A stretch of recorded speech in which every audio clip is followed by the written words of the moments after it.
We're going to talk about making organic cashew cheese.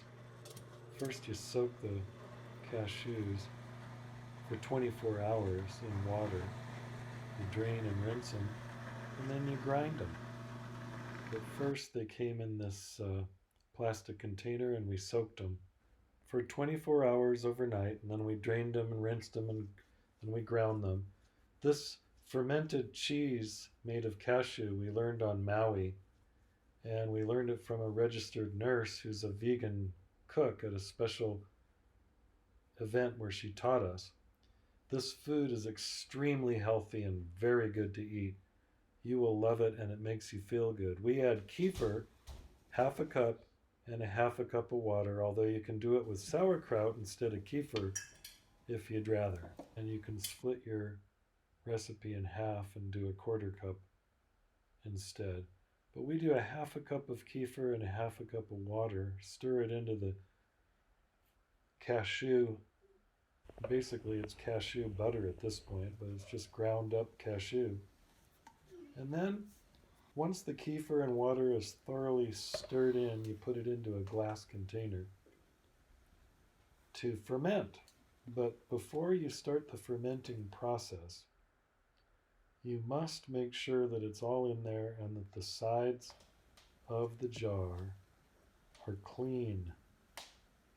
You don't want to have fermenting cashew on the sides of the jar because it'll turn moldy in the 3 days.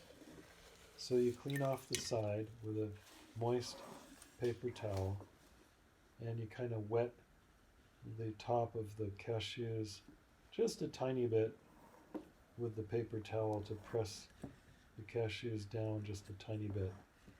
You don't want to push them down a lot, just a tiny bit.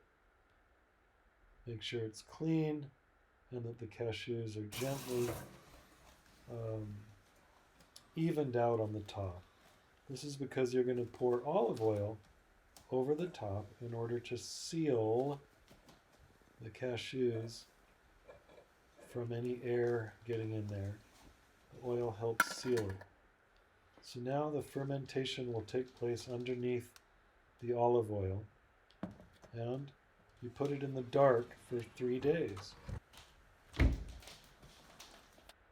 After 3 days, you take it out, and it looks just almost the same, and you can put that into about 3 of those jars. But first you want to stir in the oil. We've got it down to the point where the amount of oil that's covering it is the amount we want inside the cashew cheese. It does need some oil for it to be spreadable in the way that we like, and it makes it work better as a food substance in general. But it doesn't take a lot of oil to get that effect, and the oil is a real good part of the ingredient. So all this is cashew, kefir, olive oil, and water, of course. Makes you feel really good when you eat it. It's an excellent food.